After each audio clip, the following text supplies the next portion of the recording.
Sindh police का नाम तो सबने सुना है। ये पाकिस्तान की सबसे पुरानी कानून नाफिज करने वाली एजेंसियों में से एक है। लेकिन क्या हो जब इसी इदारे की बुनियादें हिल जाएं? हाल ही में एक ऐसा ही वाकया पेश आया जिसने इस इदारे को जड़ से हिलाकर रख दिया। तो सवाल ये उठता है कि क्या होता है जब एक सूबाई पुलिस चीफ को मुबैना तौर पर वफाकी एजेंट्स ही अगवा कर लें। सुनने में तो ये किसी फिल्म की कहानी लगती है ना? लेकिन ये एक हकीकी बहरान था जिसने पूरे मुल्क को अपनी लपेट में ले लिया था। तो इस सारे बहरान की जड़ क्या थी? इसका मरकज़ था मिज़ार कायद पर पेश आने वाला एक ऐसा वाकया जिसने ना सिर्फ सिंध पुलिस की कमांड बल्कि सूबाई खुद मुख्तारी जैसे बड़े सवालात भी खड़े कर दिए। चलें ज़रा तफसील से देखते हैं कि आखिर हुआ क्या था।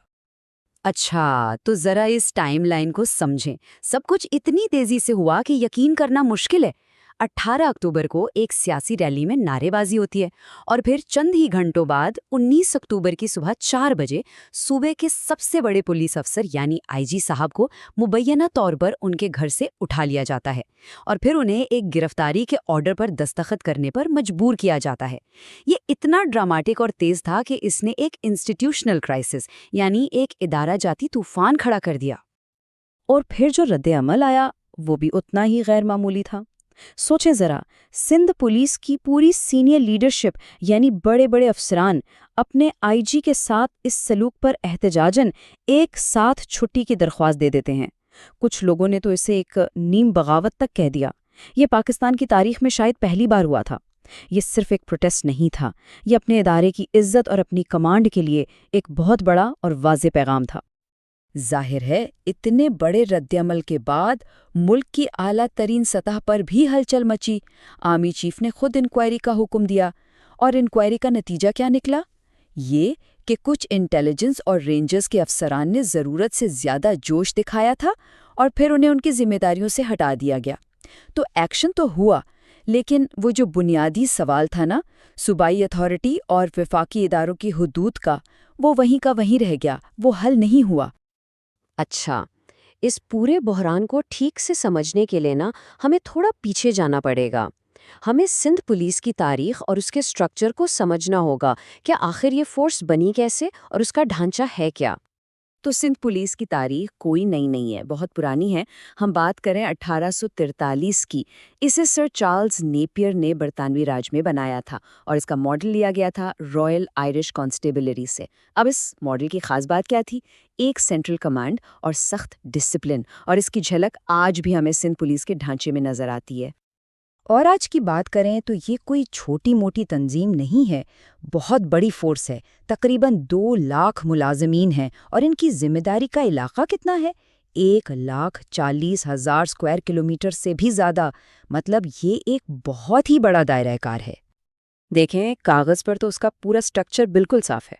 सबसे नीचे एक कांस्टेबल है और सबसे ऊपर इंस्पेक्टर जनरल यानी आईजीपी, और इनके बीच में एक प्रॉपर चेन ऑफ कमांड है।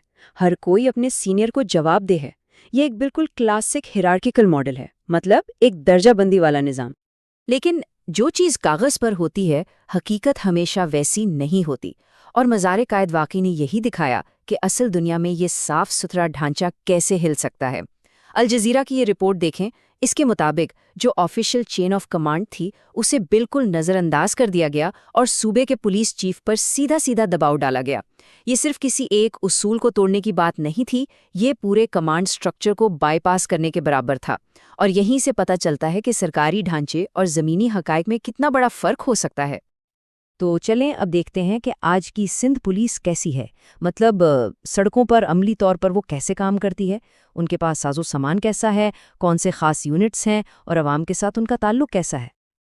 अगर हम इनके हथियारों की बात करें तो सिंध पुलिस के पास काफ़ी जदीद असला है। AK-47 और टाइप 56 से लेकर जर्मनी की G3 राइफल और MP5 सब मशीन गन तक, यहाँ तक कि RPG-7 भी। तो इससे अंदाज़ा होता है कि उन्हें हर तरह के सिक्योरिटी चैलेंजेस से निपटने के लिए तैयार किया गया है।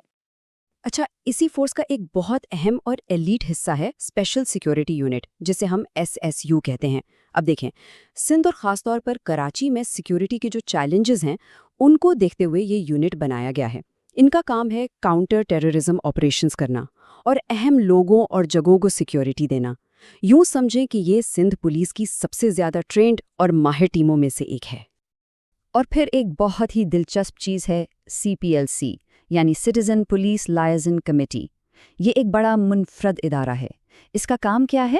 یہ پولیس اور عوام کے بیچ میں ایک پل کا کام کرتا ہے۔ یہ کوئی سرکاری تنظیم نہیں ہے، بلکہ ایک پبلک پرائیویٹ پارٹنرشپ ہے۔ یہ عام شہریوں کی مدد کرتی ہے، خاص طور پر FIR درج کروانے میں اور انہیں ٹیکنیکل سپورٹ دینے میں۔ یہ عوام اور پولیس کے مل کر کام کرنے کی ایک بہت اچھی مثال ہے۔ تو یہ سب سمجھنے کے بعد اب واپس آتے ہیں اس بنیادی مسئلے کی طرف جہاں سے ہم نے بات شروع کی تھی، یعنی وہ ادارہ جاتی دباؤ جس کا سامنا سندھ پولیس کو کرنا پڑتا ہے۔ تو اصل مسئلہ ہے کیا؟ اس کی جڑ یہاں ہے۔ ایک طرف ہے پولیس کا آفیشل سٹرکچر جو صوبائی حکومت کے نیچے کام کرتا ہے، اس کی اپنی ایک چین آف کمانڈ ہے، اور دوسری طرف ہے وفاقی اداروں کا اثر و رسوخ جو کبھی کبھی اس آفیشل سٹرکچر سے ہٹ کر براہ راست کام کرتا ہے۔ مزار قائد والا واقعہ اسی ٹکراؤ کی سب سے بڑی مثال تھا، جہاں یہ دو الگ الگ اتھارٹی کے نظام آمنے سامنے آ گئے۔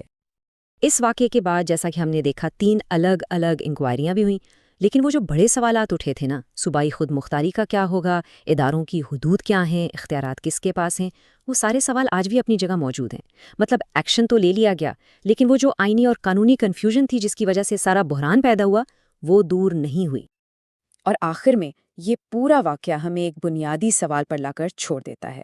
یہ سوچنے پر مجبور کرتا ہے کہ جب ایک ہی ملک کے اندر ادارے آپس میں ٹکراتے ہیں تو اصل طاقت، اصل پاور کس کے پاس ہوتی ہے؟